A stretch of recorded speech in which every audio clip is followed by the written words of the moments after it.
My name is Isaiah Denhoff, and for my sexual ethics presentation, I've decided to do homosexuality. As the one to discuss about, I will talk about the realities of homosexuality in our society and how it is affecting us daily, and break it down using reasoning and ethics. So most of us know what homosexuality is, but I went on Google and looked up the definition anyways, and Google defines it as the quality or characteristic of being sexually or romantically attracted to one's of own sex. And we not only see that in same sex, but it has created a community called the LGBTQ plus community, which includes so many different types of self-expression in our society. And yeah.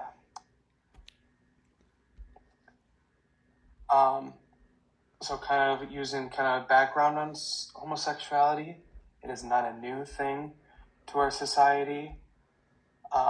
We can trace it back all the way to biblical times. Homosexuality has risen up in the past decade as something very normal and something that our society must accept. One example in this, as like how prominent it has become, is Elton John.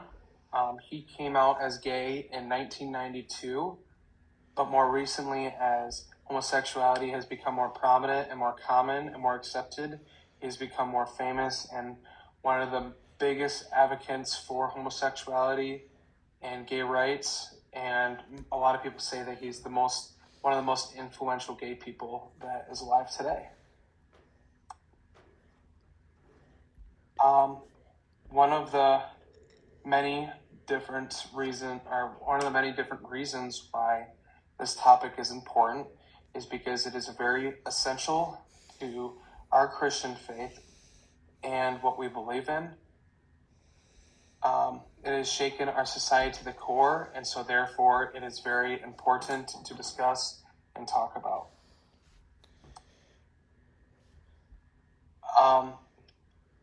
Homosexuality is also very relevant because it has become one of the most top debated topics in our country and around the world. If you asked someone 20 years ago if it was relevant, they would probably laugh. Yet 20 years later, it is so unbelievably important and relevant to our society as its foundations and as just legally too. And so that's why I'm going to go into kind of the legal side of this. It has really become, as I talked about before, more prominent. And so therefore, homosexuality over the years has continued to gain support from our government.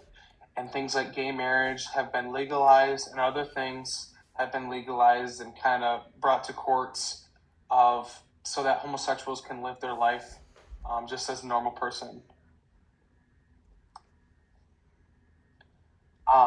Kind of like where the world stands now, that the Western world is one of the only parts of the world who have accepted homosexuals as who they are.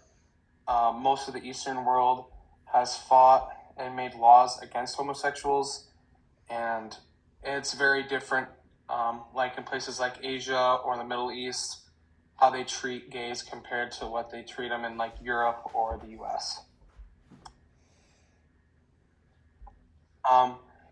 So I'm going to kind of go into different perspectives. And so the first one is kind of the ethics perspective. I'm going to talk about it later, but there's a lot of different theories of ethics that allow homosexuals to live the way that they live. And most of them do not know what they actually are called, but they use them saying things like follow your heart, you're most important, and you have your own truth. A biblical perspective on homosexuality is that it does not directly talk about it in homosexuality, but it implies it. And that's more true to the New Testament, because in the Old Testament, it talks about sleeping with like your brothers, and then people laying down with the people of your same sex. But Jesus more refers it not as homosexuality, but as adultery and sexual immorality. We can see throughout our country that many Christians have different perspective on this matter. Some kind of like two opposite sides of the spectrum, as some believe that gays should be fully accepted and embraced, and the total other side believe that they should be casted from the church completely and not accepted whatsoever in any part of society. As I've talked about it before, the world is also split on their view of it, but I just kind of want to focus on what the Western world views it as, and they 100% support homosexuality. We can see in the current president and that we have now fully backs homosexuals and says that it's one of the most important things for your children is to affirm their gender. And that's more transgender, but it goes along with this. And so it's gotten to the point where they promote homosexuality and being gay to people who need a solution to their identity struggles. So one of the forms of ethics that that they use is Unitarianism, and this is it assesses the moral actions and decisions based on someone's happiness.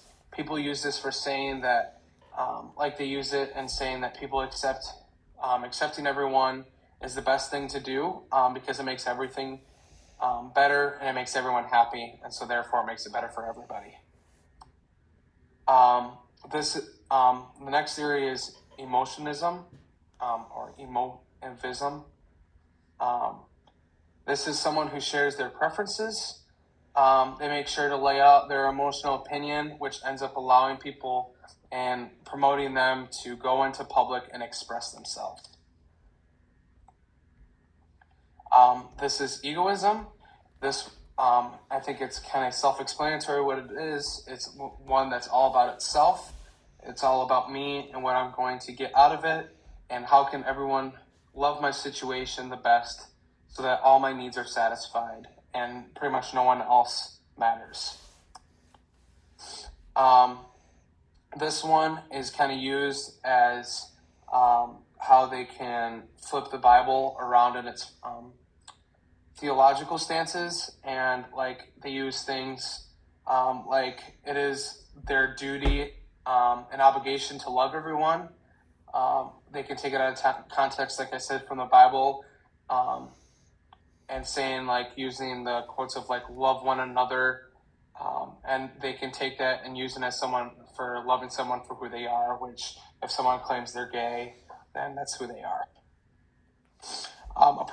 My personal perspective on it is I believe that homosexuality is wrong on every level. There is no gray area for me. I believe that they are totally against the Bible, and there's absolutely nothing in the Bible that supports their lifestyle. The number one thing as Christians we can do is pray. It's a cheesy thing to say, but not only when we pray, we not just pray and hope, we pray and believe that God can turn our world upside down so that we can come back to Him and put Him back at the center. As Christians, we need to be the change in our world. We need to show love to those that hurt us and attack us. But that does not mean we accept them, but we show them grace and use the overused saying of what would Jesus do. Thank you for listening to my presentation on homosexuality and its involvement in the Christian life and society, and having me break it down using ethics and reason.